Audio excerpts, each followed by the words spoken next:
G'day everybody, my name is Lowell and welcome to the channel. So as you know, if you follow my channel, I've just done a couple of videos on Mr. Rogers, and I said, I thought Mr. Rogers wore a red jumper all the time, and somebody said, you must be thinking about Captain Kangaroo. I have no idea who that is. So we're going to have a little look at that today. So let's find out who Captain Kangaroo is.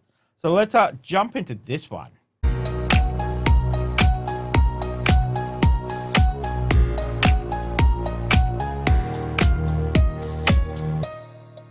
If you want to know how history can be forgotten, just look at popular culture, where a song or a movie or a television program can become incredibly popular and important to one generation and then wholly unrecognized by the next. The first week in October represents the anniversary of the first airing of a television show that for many of you will bring back a flood of memories, but for others, well, leave you completely befuddled. But I was one of millions of children whose childhood weekdays almost always started with the words, "Good morning, Captain." It is history that deserves to be remembered.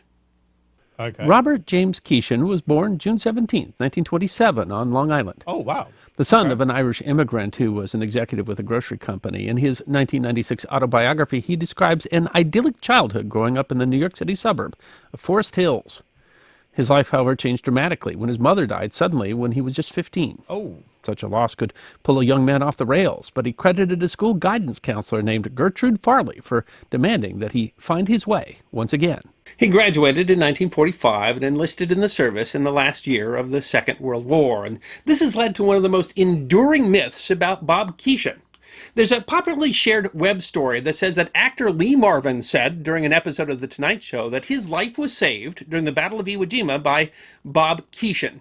It's a very persistent story. I came upon it several times while doing research for this episode, despite the fact that it is entirely untrue. Oh. But it does have a kernel of truth, and that is that both Bob Keeshan and Lee Marvin were Marines.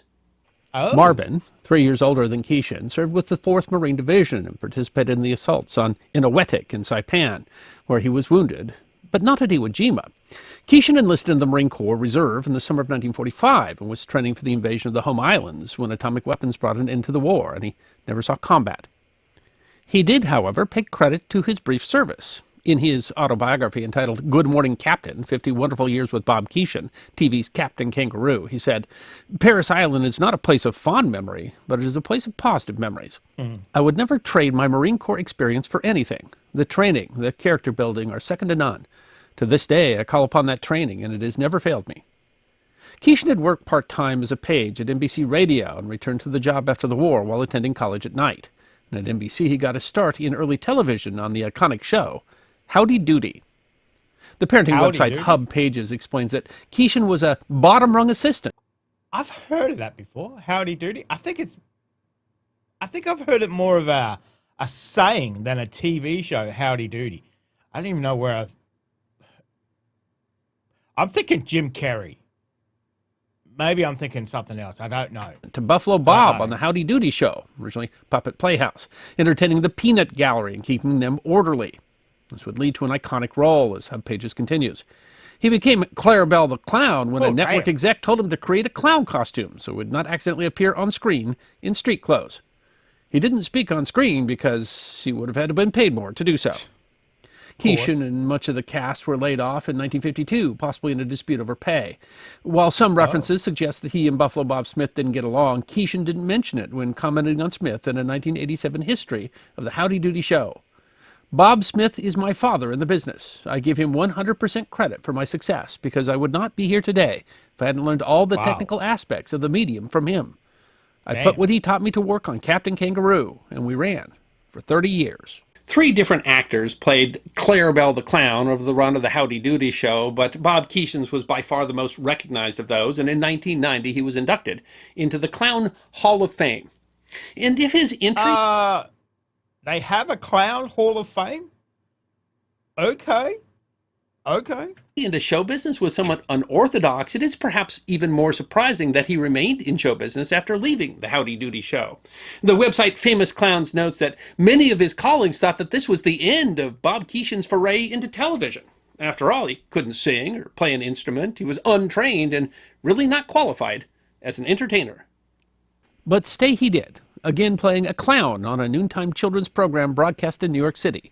IMDb explains, sitting on a park bench with a Cocker Spaniel by his side, Corny the Clown gently talked to the kids between cartoons. The show ran from 1953 to 1955. Okay. It was in 1954, however, that Keeshan had another opportunity as well. He wanted to do a weekday children's show. The website TV Party explains that he got the chance to do so. The programming director at Channel 7, Adrian Rodian, told him, "You've been asking the station for a year to try and do a weekday morning kids TV show. Well, you've got your chance. Have the pilot ready by Monday morning." Oh, God. Thus, Keeshan and director Jack Miller developed the show over a single weekend. It was called Tinker's Workshop. By Monday, TV Party explains, Tinker's Workshop was open for business. The show was characteristic of Keeshan's philosophy towards children programming. TV Party says of it, kids learned and were entertained by the kindly little toy maker who used the playthings and his knowledge of a child's love of life and simple play to get them started in life. The show was notable in that Keeshan, despite being just 27 years old, played an older character. Wow. TV Party notes that without time to have a wig made, he used gray hairspray. The show, set in a workshop in a Swiss village, was only shown locally in New York City, but in that city it started beating NBC's Today Show and CBS's Morning Show in the ratings, and that drew the attention of network executives. CBS had been struggling to find success with a morning children's show. The website School Days explains, the heads of CBS TV had auditioned a few kids' TV show concepts with former jazz band vocalist and one-time Miami, Florida Kids TV MC Merv Griffin, folk singer, musician, songwriter, and storyteller Frank Luther, and comedy performer and singer Jerry Colonna. None of their series pilots worked out. Keeshan based his new character on the relationship between children and their grandparents, a relationship that Keeshan says he explored originally with the Tinker character, calling Tinker the father of Captain Kangaroo. The kangaroo part came from the oversized pockets on the lower part of his bright red coat that were so large that resembled a pouch on a kangaroo. So that's why he's called Captain Kangaroo. Okay. As an Australian, I approve of the name. Those pockets became so iconic that the lower pockets on the United States Air Force dress uniform became affectionately known as Captain Kangaroo Pockets. Well, Dang. some authors have suggested that the captain part was because the character was originally supposed to be the captain of the tour guides of the treasure house. Keeshan simply calls it an alliterative promotion. Keeshan's new show first aired October 3rd, 1955. That same day, another children's classic, The Mickey Mouse Club, debuted on rival network ABC. Wow. CBS marketed Keeshan's new creation to parents. Good news for parents and for children. Starting tomorrow at 8, CBS Television presents the gentlest children's show on the air as the kindly Captain Kangaroo recreates the private wonderland of childhood in his treasure house. It is a live and enthralling hour-long program. Keeshan described the new show's opening. In the autumn of 1955, Captain Kangaroo made his debut. In stentorian tones, the announcer said, "Boys and girls, CBS Television presents Captain Kangaroo and his treasure house." The music started, the doors to the house opened, and an elderly man, jingling a ring of keys, made his way to the large desk and hung the keys on a nail. Wearing a trademark bowl haircut, wig, and sideburns, Hub Pages says of the character, Captain Kangaroo attempted to re-establish a role for grandparents in the lives of children. For those kids that had no grandparents, he became the sea captain grandfather, a little like Captain January in an old Shirley Temple film. Mr. Keeshan used to say that as he aged, he just needed increasingly less makeup than on his first show as the captain.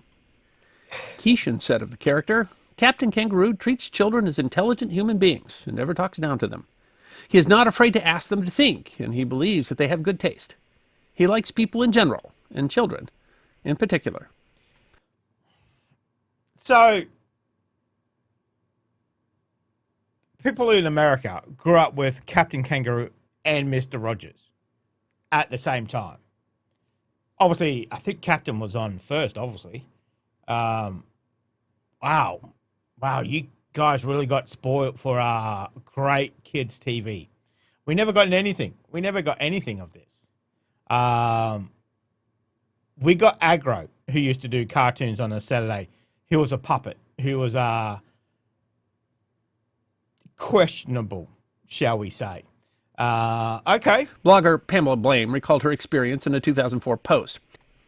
It was Captain Kangaroo who unlocked the treasure house door, and we would come running to watch when we heard the theme song begin on our television sets. Just as small children wait to see the surprise Daddy had for us in his pockets when he comes home, in the same way we waited expectantly to see what the grandfatherly Captain Kangaroo would extract from his oversized marsupial jacket that he wore. He brought out such outlandish things as large mirrors, bunches of bananas, and even music stands. We all held our breath apprehensively as he absent-mindedly laid a bunch of carrots on the counter because the greedy bunny rabbit was known to snatch any carrots away in a split second, and we were never disappointed.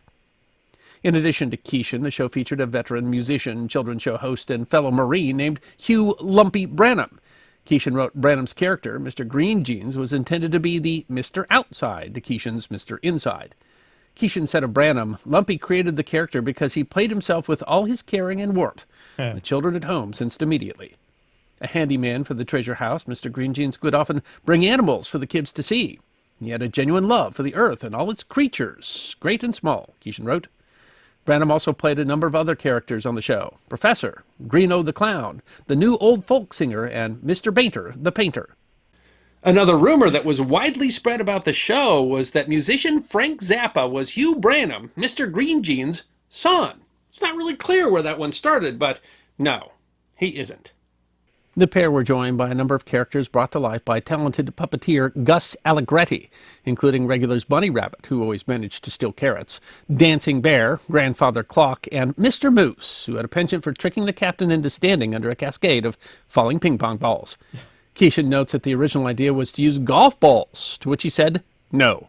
I'm able to write these words today," he wrote, because of the change to ping-pong balls. The show also often featured important performers of the day. This was not, Keeshan argues, because children would recognize them, nor that he was marketing the show to adults. Rather, he wrote, "Our famous guests from so many fields were invited for one reason. It is my belief that children deserve the best performance possible, and these artists were supreme in performing their art. Simple as that." The show originally carried a grueling schedule. Since the show was live, it had to be performed twice, once at 8 a.m. Eastern and then a second time at 8 a.m. Central. There was just a 40-second gap in between the two shows to reset and start again. Oh, my God. It wasn't until 1959 that videotape allowed them to tape the first show to play it back for the Midwest audience. The show was unique. For example, Keeshan didn't use a live audience like Howdy Doody, as Keeshan saw the medium of television as a way to create a direct connection to children. I believe that television was too intimate to allow a studio audience to interrupt my relationship with the child at home. Keeshan had strong feelings about the show environment, limiting ads, not allowing the characters to advertise for products.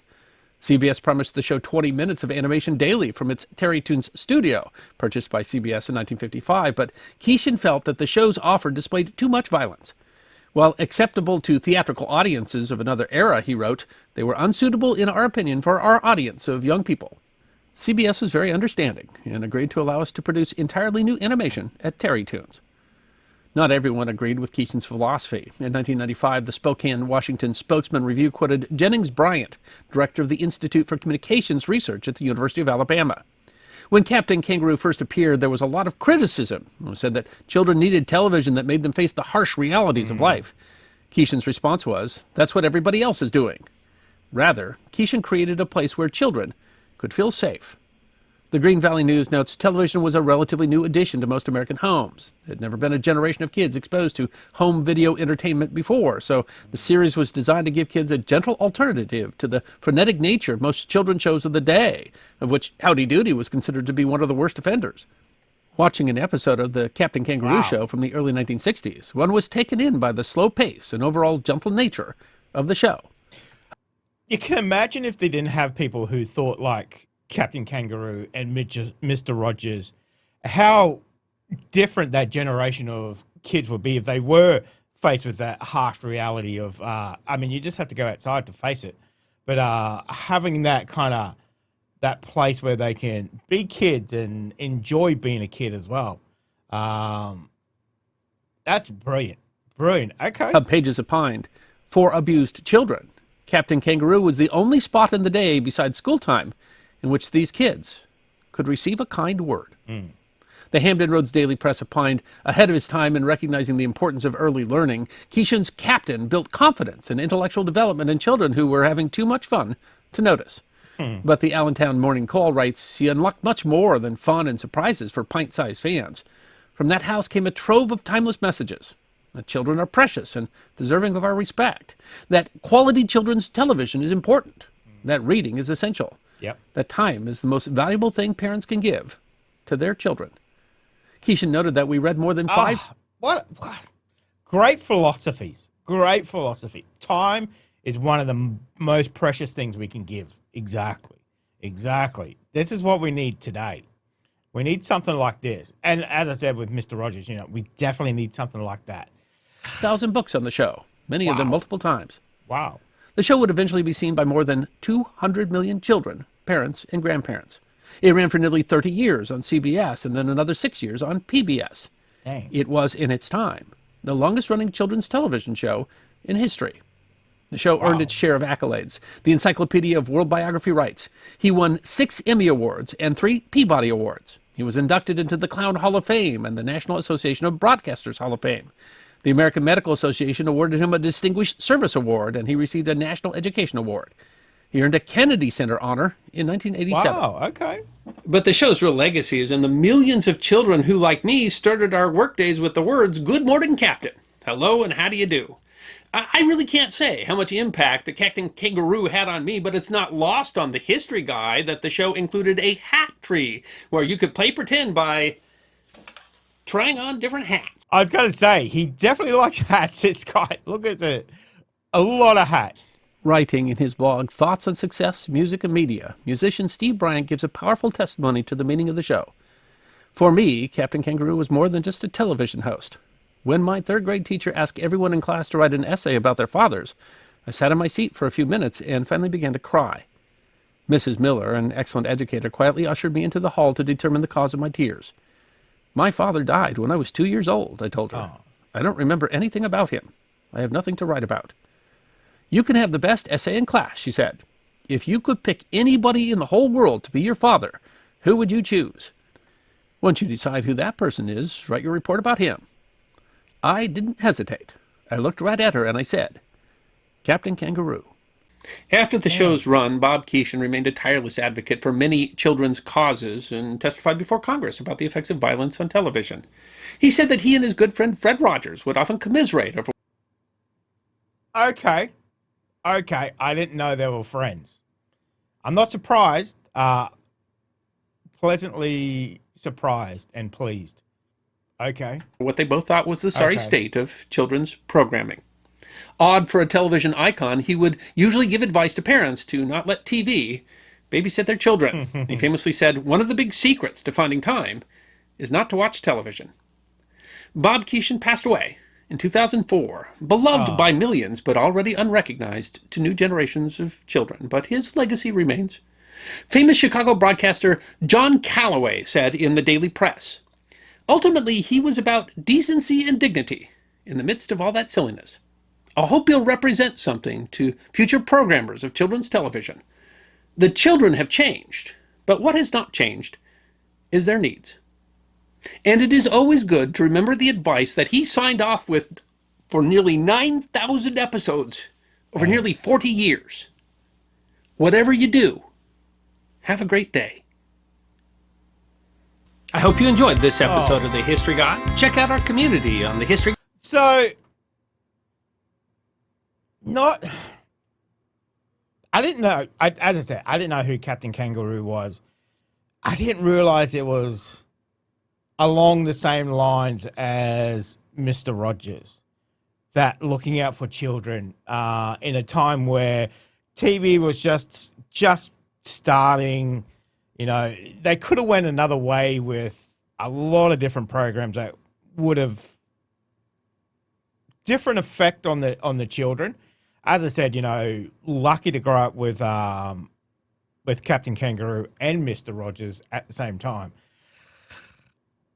Yeah, we definitely missed out here in this country. I've never seen Captain Kangaroo on TV. I've never, wouldn't tell you, but that was fascinating. That principles very reminiscent of what we learned of Mr. Rogers as well.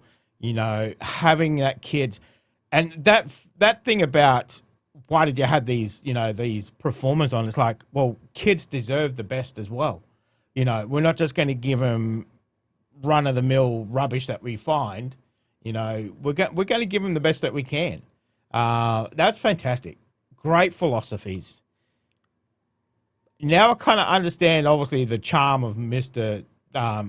Captain Kangaroo. So I love the fact that it was named just because he had big pockets, you know, like, where you would store your Joey. So that's good. Okay. A little clearer on Captain Kangaroo, how beloved he was. I mean, almost 40 years on TV presenting children's program. That is amazing. Amazing. So that's fantastic. Okay. Not def I don't know what I was thinking Captain Kangaroo was going to be. That wasn't it. I don't think that was it. But pleasantly surprised that the same kind of ethos as Mr. Rogers. So that was fantastic. Fantastic. I love learning of that. Now I have to obviously go away and watch a few episodes or something like that. So maybe I could find some top 10 moments or something like that. If you have suggestions, let me know down in the comment section. So let me know if you watched Captain Kangaroo and what kind of your favorite moments you remember of him. So guys, thank you very much for joining me today. Make sure you stay safe, and I'll definitely see you in the next reaction video.